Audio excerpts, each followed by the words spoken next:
Okay, Michelle, what are you sipping on? I am sipping on one of my favorite sweet wines. Can you see it? This Oh, is yeah. Donnafugata's Ben Ryé. I love this wine. I love this wine. So, Donnafugata is a quintessential Sicilian winery. Hmm. I think like they're synonymous with Sicily. Yeah. And the Ben Ryé is a passito that is the grapes are grown on the island of Pantelleria, which is a tiny little. I have been there. It is talk about heroic viticulture. The winds they have to grow the grapes in woven in baskets that are dug into the soil because Hmm. the winds just never stop. Pantelleria is a tiny little island. It's actually closer to Tunisia than it is to the boot to Italy. And so this is a very delicious, sweet wine.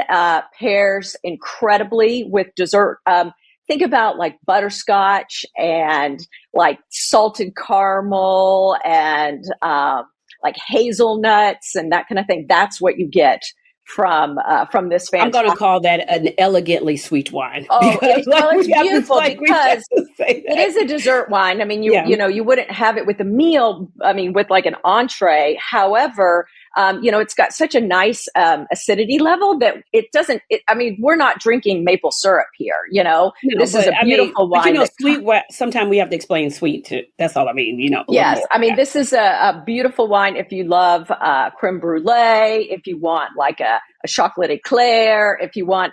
So I'm been working on a wine pairing for this charitable thing, and the dessert is a Portuguese dessert that's got custard and cinnamon and Oh, pastel de nata. yes, that's exactly what it is. Yes, yes. That's a I perfect wine mean, for that.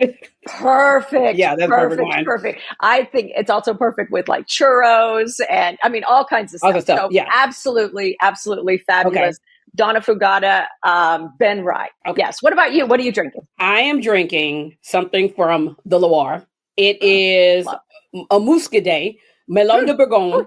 uh-huh. I love Loire wines, and I feel like this weather just enhances me to want to drink crisp, easy aperitif. Just you can have it with food, you can have it with other, but you can just sip it on your own.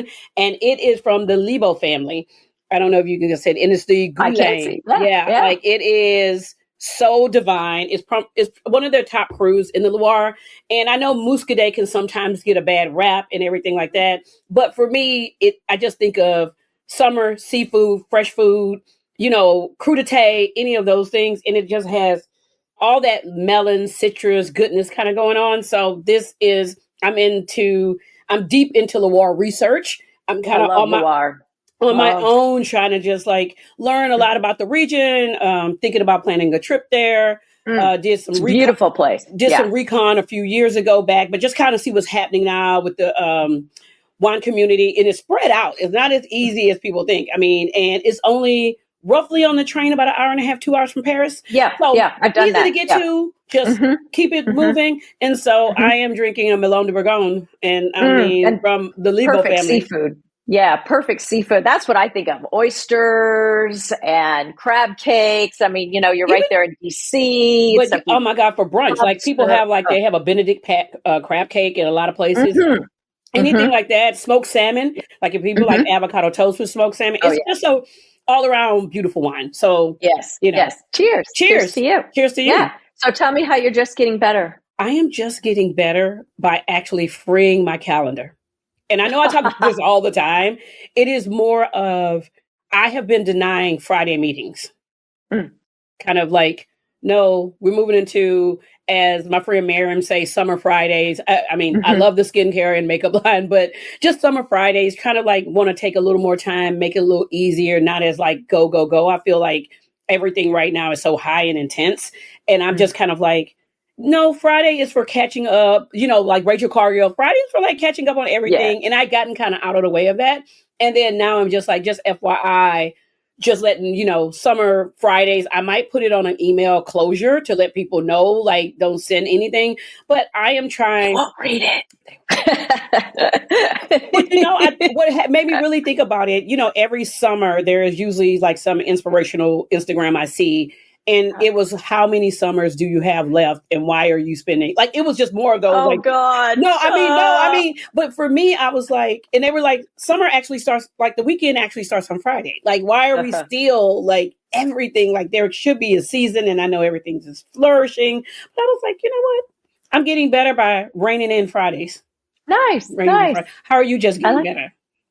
I am just getting better. I have picked back up Pilates. I used to do Pilates a long time ago. Gosh, Julia, I want to say it's probably been like 15 years or so. Yeah, but you and I talked about, you're an old school Pilates person, like back in the day. Like, this is not a new thing for you. No. You're just coming back to it. Yes. Okay. I did reformer Pilates for quite some time. I had a friend who would teach it, and I would go do her classes and got very advanced, hanging upside down, all kinds of, there's so much weird shit in Pilates. I know, I never did the upside down on the reformer, but I've been to reformer classes enough a long time ago when I was mainly in Houston.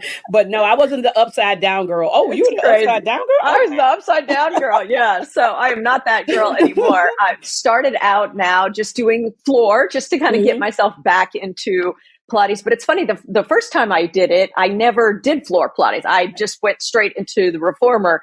And so I didn't know like floor Pilates. So I'm actually kind of enjoying that. And I see a lot of what I'm doing right now. I'm using my Peloton app for now. And I've given myself a couple of months to just do it several times a week. And then I'm going to start doing at the gym I go to at Lifetime Fitness. I'm going to do a class, sign up for, and like start doing it once a week back on the reformer. Nice. So I really, those are some good instructors. You can feel it. I mean, if you did floor Pilates, the core, that 100, the 100 thing. Yes. The 100. That will send you to in a spiral. Like, where are these abs and how are they hurting this bad? How are this little seemingly not so intense exercise is very intense. Oh, yeah. Is very intense.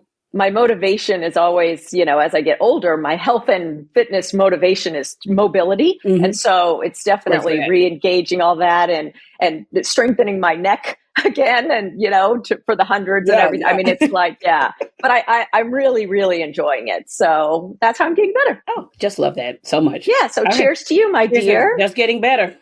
Just getting better. Yes. We want to remind everyone to watch this or any episode. Please subscribe to Just Getting Better on Spotify. And you can also there see our bottle recommendations.